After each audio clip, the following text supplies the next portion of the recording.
apresentar, né, fazer a nossa apresentação do nosso PAP. Né?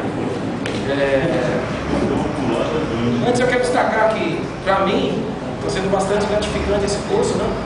E os colegas também, alguns deles já atuam, a maioria já atua na área, né? Mas para mim está sendo muito gratificante e muito bom realmente participar desse grupo. O PAP tem sido uma atividade assim, bastante significativa para a minha vida mesmo. Quero recomendar os colegas do trabalho. Meu nome é Neivaldo e os colegas vão se apresentar. Boa noite, meu nome é Carlos. Boa noite, meu nome é Ricardo. Meu nome é Ronaldo. Boa noite, meu nome é Danilo. Boa noite, eu sou o Evandro. Ok.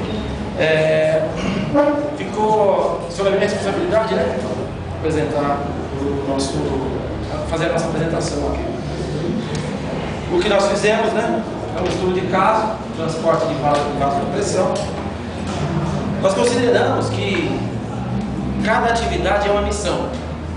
E efetuar esse transporte, né, do vaso de pressão foi uma missão que foi dada para nós. Nós temos objetivos de planejá-la da melhor forma possível, para que no final se chegue a uma conclusão, né, a um trabalho que seja abrilhantado com resultado satisfatório, no mínimo satisfatório.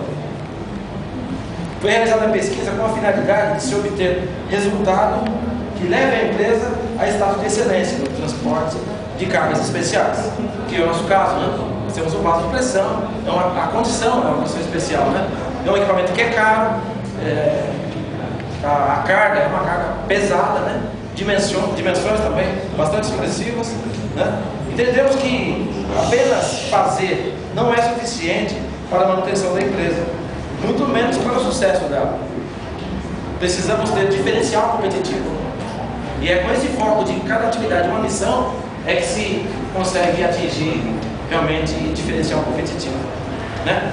O projeto. A natureza e dimensões do produto em questão são especiais, por isso utilizou-se como fonte complementar de informação empresas com esse know-how de transporte realmente de cargas especiais.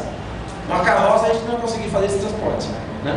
É necessário realmente empresa com know-how e com equipamento adequado para esse transporte.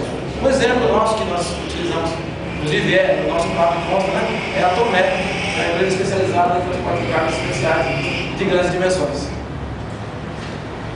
A descrição do produto, né, a ser transportado, todos nós temos lá já, né, é um vaso de aço inox 420, com uma espessura de 12,7 milímetros, diâmetro de 3 mil milímetros, né, 20 mil milímetros de altura, tampas soldadas com diâmetro de 1.500 milímetros e espessura de 12,7 milímetros. Né? E essa é a nossa missão: planejar o transporte desse vaso. As características, como material ou dimensões, definem a utilização do vaso de pressão. Né? Isso é conforme os cálculos de engenharia, obviamente. Isso aqui não está nada superdimensionado ou subdimensionado. Né? São parâmetros técnicos, realmente, com cálculos. Né? A logística do país. Nós estivemos conversando, pesquisando, e através dos dados que nós conseguimos coletar, nós acabamos chegando a esse gráfico aqui.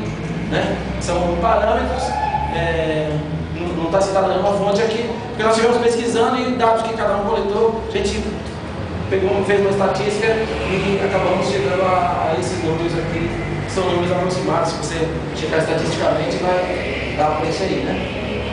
A situação aquaviária. O Brasil tem bastante rios, né? Mas fora pouco, 14% apenas.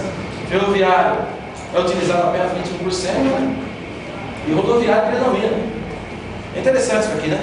O modal rodoviário ele é predominante no país, devido ao grande incentivo externo ocorrido no passado. Né? Nós sabemos que no passado ocorreu um incentivo muito forte, né?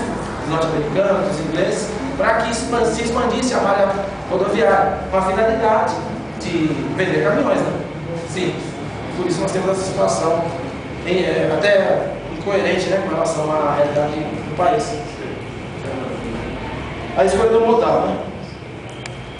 Que fariam parte do projeto, modal rodoviário e marítimo, né? Às vezes vem um questionamento: por que não explorar o modal rodoviário e marítimo? Né? Porque eles encareceriam devido a essa situação, realmente, que você Esse vaso de pressão tem dimensões e uma carga bastante expressiva, onde você teria que deslocar um guindaste para fazer içamento, né? Você retirar também do modal, colocar no outro modal, depois retirar do outro e que o outro. Isso aí encareceria bem mais, né? Tornaria inviável, inviabilizaria, na verdade, o projeto. Então, a escolha do equipamento, né? Foi esse equipamento que está citado aqui, uma carga de 3 eixos, comprimento de 23 metros, e agora 2,5 metros, né? Capacidade de transporte de 25 toneladas. Nosso equipamento a ser transportado possui uma carga de 18 toneladas, né? Então, é adequado. E aqui segue as informações referentes ao equipamento escolhido.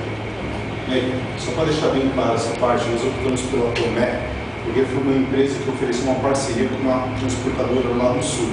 E esse convênio entre essas duas empresas ajustou bastante o custo que a empresa já ofereceu um guindaste na própria cidade, onde ia entregar o material. Então, os pontos de parada, né? A gente não foi a fundo detalhadamente, né? Mas a gente esboçou o que é a realidade, né? Foi dividido o percurso, né, em 26 trechos e 5 paradas de verificação, né? Onde descanso, abastecimento, todos os detalhes que são necessários para uma viagem, né? Um transporte com sucesso. Os gastos da viagem, interessante esse número, nós ficou um número bastante atraente, quase que um sonho, né? Mas esse aspecto do estudo, dessa parceria, né, da Tomé com a empresa do Sul, é que acaba jogando esse custo bastante para baixo, né? Facilita. E os parâmetros, né? Salário do motorista, licenciamento obrigatório, moderação. Esses custos fixos, né, são os custos que não, eles estão inerentes à atividade, né? Não tem como você se livrar desses custos, né? São custos realmente que são fixos e são necessários.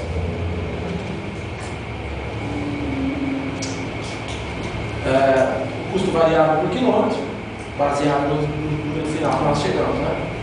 E aqui detalhado cada aspecto. Sobre a legislação, foi criada essa tabela, onde nós detalhamos aqui alguns parâmetros, né? Com relação, por exemplo, à velocidade, relacionada à carga, né? A tipo de transporte que foi feito.